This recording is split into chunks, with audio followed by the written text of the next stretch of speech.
Hi, I'm Joe. And I'm Lance. And we're the SAR Guys. Today we're going to go through the performance objectives from the Oregon State Sheriff's Association for search and rescuers. We're going to do SAR survival skills and equipment for types 1 to 3, section number 1. How many breaths was that?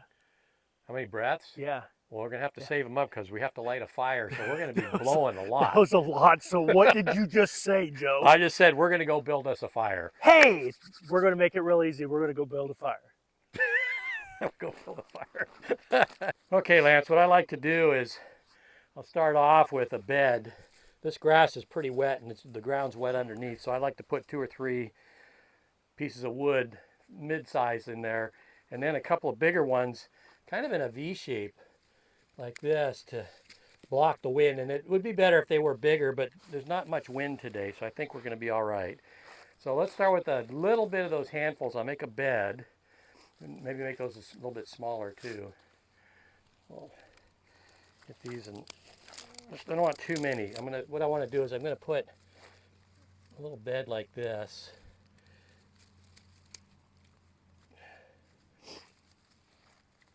And then I'm going to put a fire starter in there, since we have them, in my fire starting bag. And it's not cheating, it's being smart. Yeah, this is what we carry.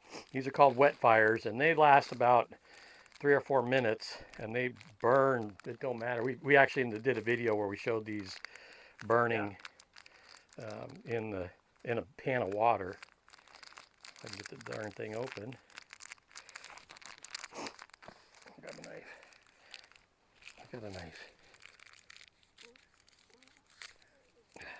Oh, and this one's disintegrated, but it'll still work.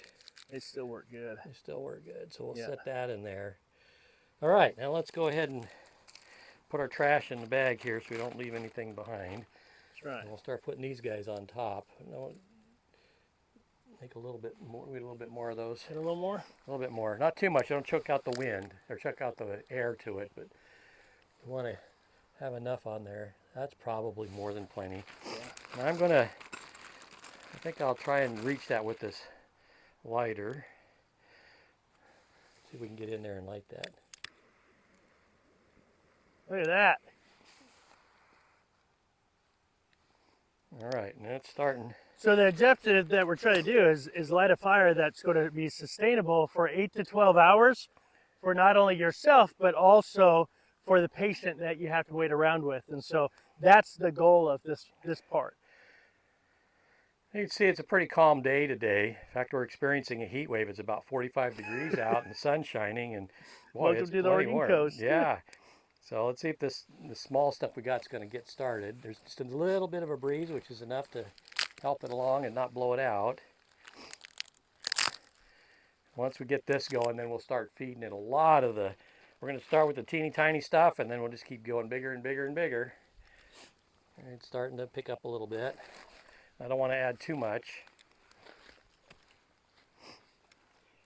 It's still, we're just coming out of winter in Oregon, so you really have to take your time with this because it's got to dry out that little bit of moisture, and then it's got to start actually burning the wood that's in there. And that crackling is a good sign. That crackling is a very good sign.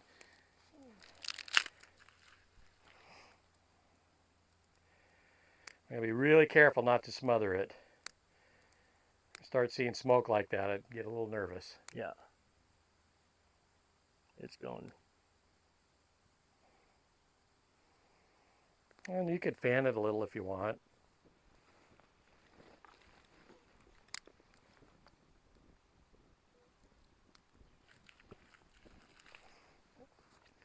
I think we're almost ready to start going to a little bit bigger stuff. Okay. I'll drop a few more of these on there.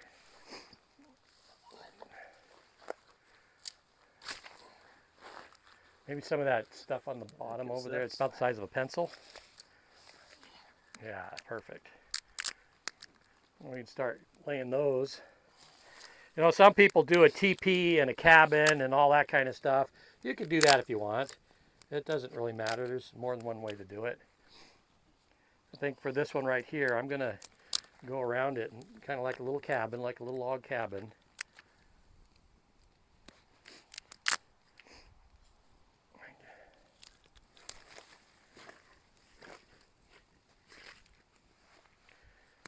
Real key is to make sure there's plenty of air.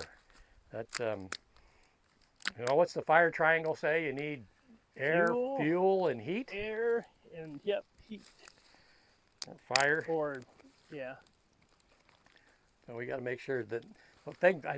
My experience is that people put so much fuel on there that they choke it off and don't get air in there. That's the number one thing that I do is I'm a smotherer. Yeah.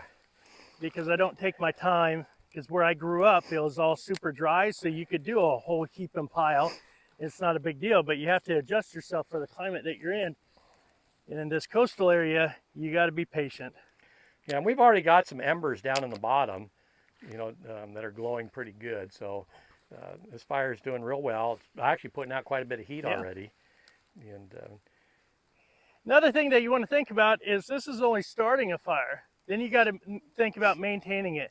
Where we're at, there's dead wood everywhere. So we started this fire in an area that it's safe. We got a nice big area that it's not going to catch the woods on fire. But also the source around us, there's so much wood around us. So we know that we're not going to have to work too hard to maintain this. you can actually hear that the fire's kind of, you know, it's kind of roaring. You can hear it, even though it's still little. You hear that? That's the air. The air is kind of flowing in from this corner here, and it's going right up and feeding it. You can see the flames are being fed pretty good by that, the wind that it's creating for itself.